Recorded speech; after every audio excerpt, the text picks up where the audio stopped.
Who do you think you are, Nathan, to believe you can just walk away from this company because you didn't get a promotion? You're brilliant, but no one's irreplaceable. And don't forget, we need people who can make the team love them, not just work like a machine. Fiona Caldwell nearly shouted, her voice cracking with rare fury. Her piercing eyes cutting through me in the sunlit corner office high above Sydney's circular quay. The harbor sparkled below, ferries gliding across the water like clockwork, but the air in the room was heavy, suffocating with tension.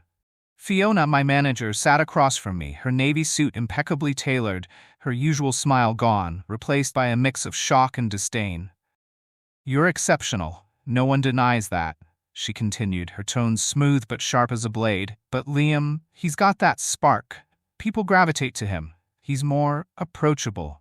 Approachable. Not smarter, not more effective, just easier to like." My fingers tightened around the pen, the metal biting into my palm, but I kept my face calm. "A better cultural fit," I echoed, my voice steady, but inside a fire smoldered. At 29, I'd poured 4 years into Pinnacle Consulting. At 25, I'd left a quiet career in academic research at the University of Melbourne, trading lecture halls and peer-reviewed papers for the relentless pace of corporate consulting. I'd thrived in the chaos, tripling our Asia-Pacific revenue, overhauling our data analytics framework, and slashing $1.5 million in operational costs through processes I'd designed from scratch. Late nights crafting strategies, salvaging client accounts no one else could handle, and delivering clear results had shaped me.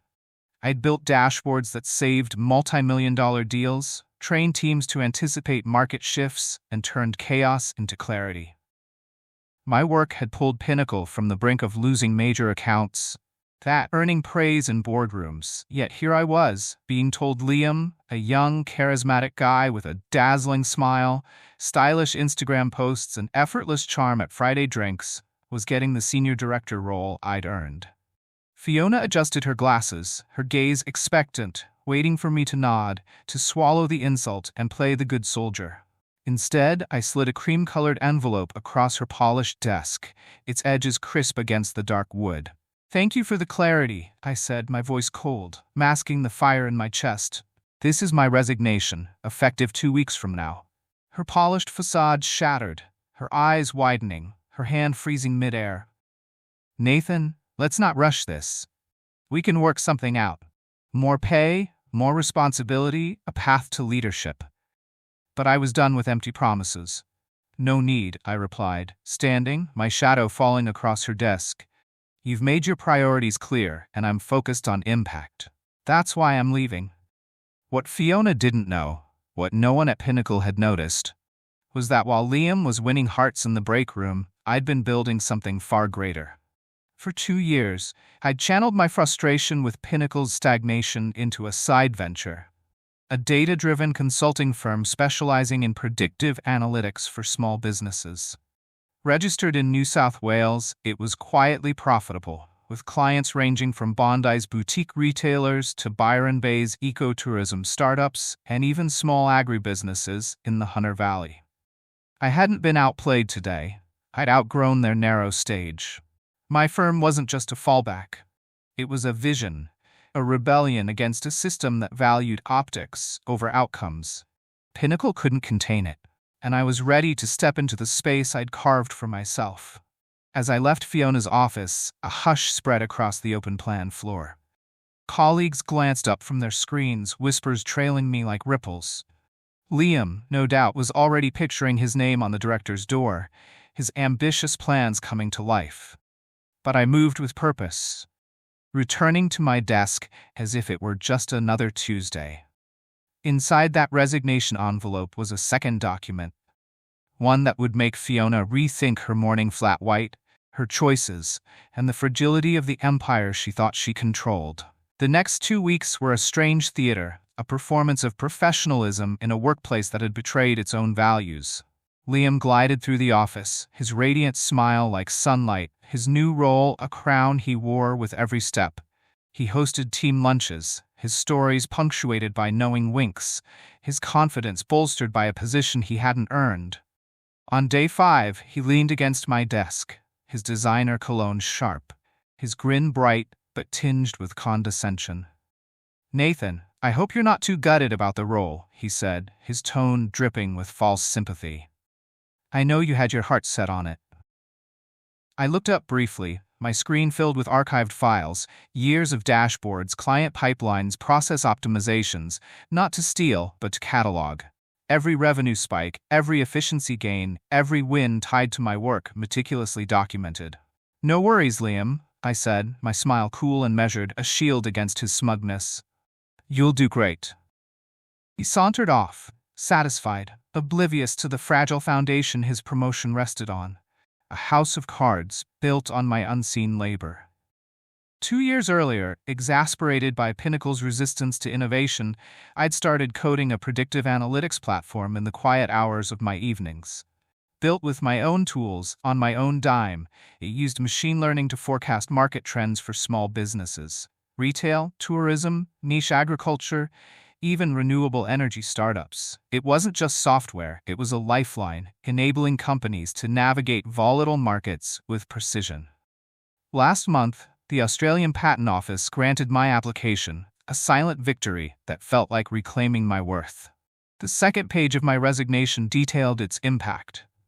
$3 million in client revenue, a 20% boost in retention, and operational efficiencies that Pinnacle had leaned on for years without acknowledging the source. They'd reaped the benefits of my platform, integrated into their systems through my overly technical proposals, while dismissing the mind behind it. A week after my resignation, I met Priya Sharma, CEO of Horizon Insights, Pinnacle's fiercest rival in the Asia-Pacific, at a sunlit cafe in Darling Harbour. The clink of coffee cups and the hum of ferries framed our conversation, the salty breeze carrying a sense of possibility. Priya didn't offer a job, she offered partnership, a seat at the table. "We need someone like you," she said, sliding a contract across the table, her dark eyes steady with conviction. "Someone who builds, not just performs. Your platform, it's a game changer, Nathan. It's the future." Signing it felt like exhaling after years of holding my breath, like stepping out of a cage I hadn't realized I was in. We talked for hours, mapping out how my platform could scale across Horizon's client base, from Singapore's tech hubs to New Zealand's renewable energy sector, from Jakarta's retail giants to Perth's mining consultancies. This was what value felt like. Not applause for charm, but respect for substance, for the work that endures. On my final day at Pinnacle, as I handed in my keycard, Fiona called me into her glass-walled office, the Sydney skyline gleaming behind her. Her usual poise was fraying, her voice tight, her fingers clutching the document I'd attached to my resignation. "Nathan, this report." Her knuckles were pale, her eyes darting across the pages. "Why didn't you tell us about this platform?" I leaned back, adjusting my tie, the weight of the moment settling over me. "I did," I said, my tone even but unyielding. 2 pitches last year, 1 the year before. You called them too technical, said they didn't fit Pinnacle's collaborative vibe. You prioritized happy hours over innovation. Her gaze dropped to the pages.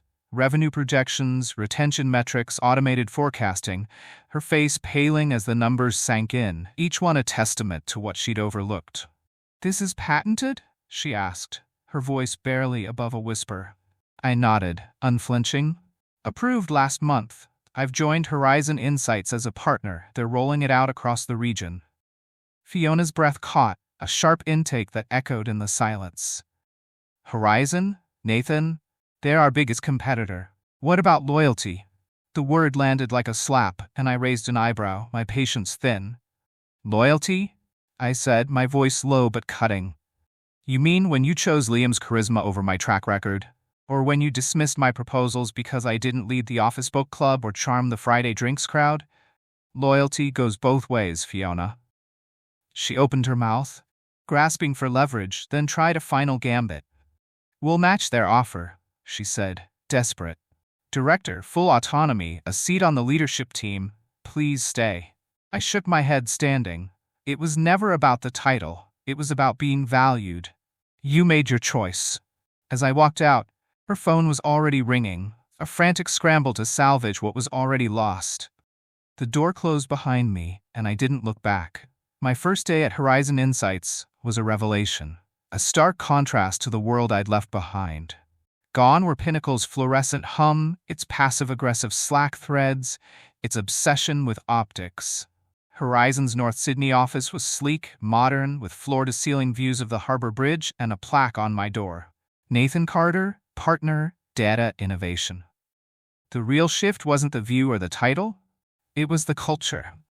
Priya introduced me at a company-wide meeting, not with empty platitudes, but with facts. My platform's impact, its potential to reshape consulting across the Asia-Pacific. Nathan isn't here to follow, she said, her voice carrying across the room, her conviction palpable. He's here to lead a new era, to build something that changes how we work. At Pinnacle, I'd been a shadow, my contributions buried under Liam's spotlight. At Horizon, I was a builder, my work the cornerstone of their vision, my ideas given room to breathe. Life at Horizon was electric, a whirlwind of creation and impact. I led a team of coders, strategists, and data scientists, refining the platform to predict trends for industries from hospitality to renewable energy. One client, a Tasmanian winery, used our forecasts to cut inventory costs by 30%, boosting their profit margin enough to expand exports to Japan. Another, a Sydney-based retailer, avoided a $500,000 loss by adjusting stock based on our models. A Perth mining consultancy streamlined operations, saving $1.2 million in downtime. Client feedback poured in, each success a testament to the platform I'd built in secret, in the quiet hours when Pinnacle was too busy celebrating Liam's vibe to notice my work. My team wasn't just executing. They were innovating, questioning, building alongside me. We weren't a hierarchy. We were a collective, driven by the shared belief that results trump rhetoric. But the past wasn't done with me. 3 months in, during a workshop with a Queensland Tourism Board, my phone pinged. A text from Tom, a sharp former colleague still at Pinnacle. "Mate, check the news. Pinnacle's imploding." I opened the Sydney Morning Herald online and the headline hit like a thunderclap. Pinnacle Consulting loses key clients after systems failure. The article was brutal. Missed deadlines, spiraling budgets, 2 major clients jumping ship to Horizon and other competitors. Pinnacle's analytics systems were described as chaotic, outdated, and over-reliant on untracked processes.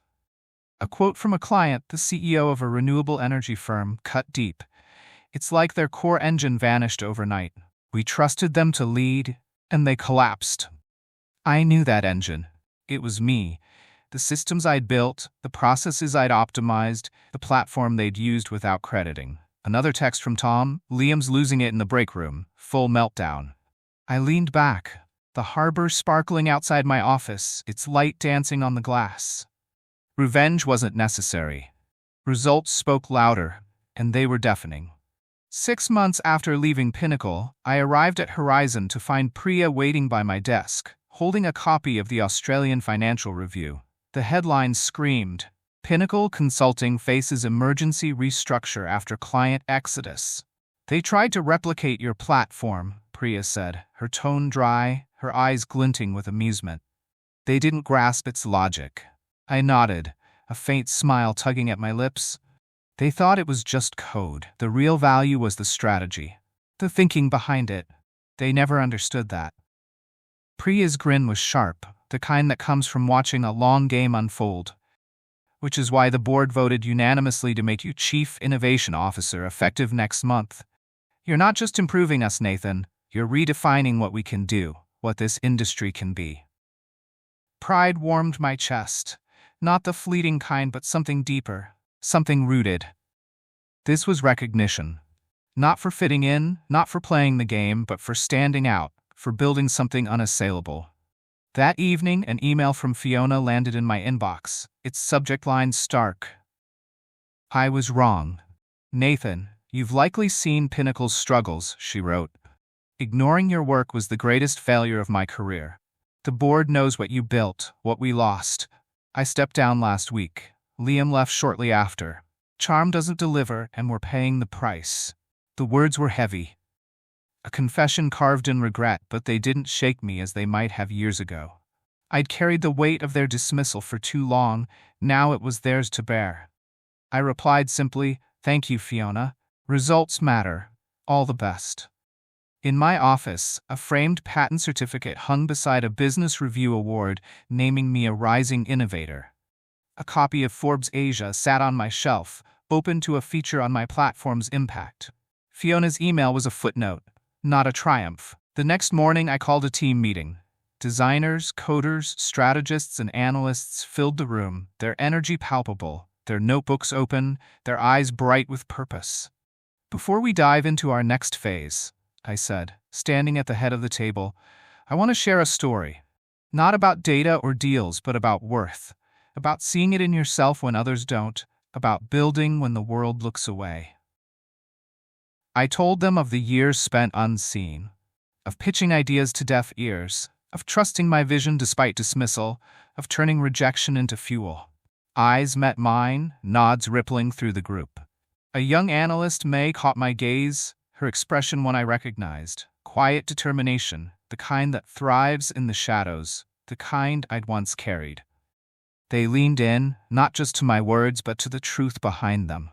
We weren't just working, we were crafting something enduring, rooted in trust, purpose, and the belief that real impact outlasts fleeting charm. Driving home through Mosman's tree-lined streets, I passed Pinnacle's old office. Its logo was faded, etched into a building that looked weary, diminished. A for lease sign flickered weakly in the window, a silent admission of defeat. I didn't gloat. I felt grateful. Their rejection had freed me to build something greater, to step into a space where my work wasn't just tolerated but celebrated. Rejection, I realized, wasn't a wall, it was a window, a chance to see beyond the limits others set, to create without their permission. My phone buzzed as I pulled into my driveway, the harbor's lights reflecting off the water. A text from Tom. "Pinnacle's board is asking if you'd consider returning as CEO. They're desperate, mate." I smiled, typing back, "Thanks, but I'm where I belong." Success wasn't about proving them wrong, it was about proving myself right, about standing firm in my value when no one else did. That night, in my harborside apartment, I sat on the balcony, the city's pulse steady and sure. The opera house glowed in the distance, a monument to vision and persistence, its curves a reminder that beauty and strength are born from audacity. I'd spent years chasing validation, measuring my worth by others' nods, their promotions, their applause. Building my platform, leaving Pinnacle, joining Horizon. These were victories, but they were steps, not the destination. Trusting my vision, my value, even when the world looked away. That was the core. I thought of others like me, quiet professionals, grinding away in the background, overlooked for not playing the loudest game, for not performing the right kind of charisma. My story, I hoped, might reach one of them, a spark to stop seeking permission and start creating.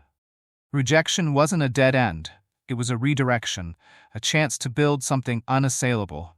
Above my desk hung Fiona's old critique, framed in sleek black, too focused on impact.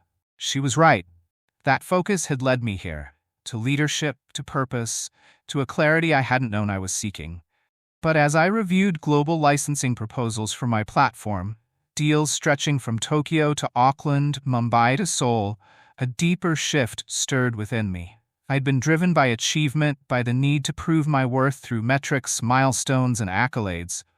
I'd built a platform that changed businesses, won awards, reshaped an industry.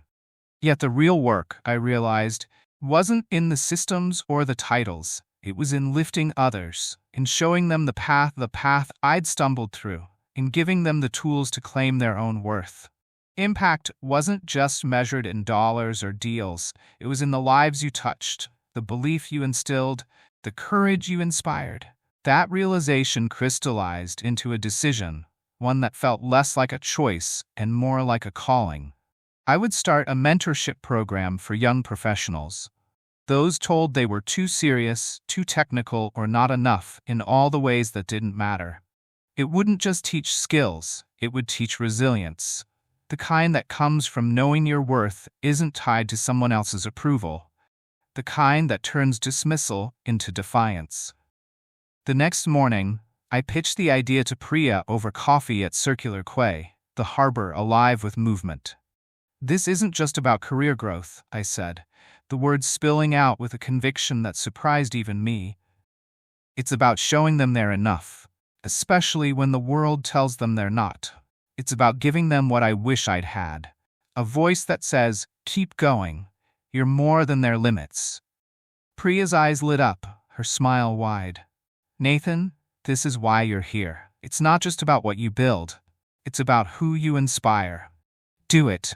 We'll back you." I spent weeks designing the program, pouring myself into every detail. I wove in my story, the dismissals, the doubts, the choice to build anyway, but also the lessons I'd learned. That worth is intrinsic, that rejection is a detour, not a dead end. I reached out to universities, community groups, even high schools, targeting those who felt invisible in their ambition. Those who reminded me of the younger me, hunched over code in a dim apartment, wondering if it would ever matter. When we launched, the response was overwhelming. Hundreds of applications flooded in, each accompanied by a story that echoed my own. One email, from a 25-year-old analyst named May, stayed with me. "I thought I had to be louder, flashier, to be seen. Your story showed me I just have to be me. Thank you." Her words hit like a mirror, reflecting the younger me who'd once doubted his own quiet strength. I'd been that analyst, and now I could be the sign for someone else. Standing before the first cohort in Horizon's conference room, I didn't just share tools, I shared truth. The room was packed. Engineers, students, early career professionals, their faces a mosaic of hope, doubt, and determination. "Your value isn't in their applause," I told them, my voice steady but warm, carrying the weight of years. "It's in what you build, what you stand for, what you refuse to compromise. The world will try to define you, to shrink you into their comfort zone. Don't let it. Build anyway. Prove yourself right." Their eyes locked on mine, some glistening with unshed tears, others burning with resolve. May, seated near the front, clutched her notebook, her expression fierce. After the session, she approached me, her voice trembling but strong. "I'm starting a project," she said. "It's small, an app for local businesses, but it's mine." I smiled, seeing myself in her, the spark of someone who'd found their footing. "That's how it starts," I said. "Keep building, Mai. It's yours, and that's enough." That night, back on my balcony, the harbor a canvas of light and shadow, I felt a quiet wholeness settle over me, as if the pieces of myself, scattered by years of striving, had finally clicked into place. The opera house glowed in the distance, a testament to what vision and persistence can create. I'd chased success to prove my worth, to silence the doubts others planted, to fill the void their rejection left behind. Building my platform, leaving Pinnacle, joining Horizon, these were victories, yes, but they were steps, not the destination. Mentoring May and the others, giving them the tools to see their own value, I'd found something deeper, a purpose that transcended titles, patents, or headlines. My work wasn't just about systems or strategies. It was about showing the unseen they were enough, that their quiet strength could move mountains, that their too much was exactly what the world needed. In that moment, I wasn't just an innovator, a partner, or a rising star. I was complete, rooted in a truth I'd fought to claim. Worth isn't bestowed by others' recognition. It's built, brick by brick, through the choices you make, the courage you summon, the lives you lift.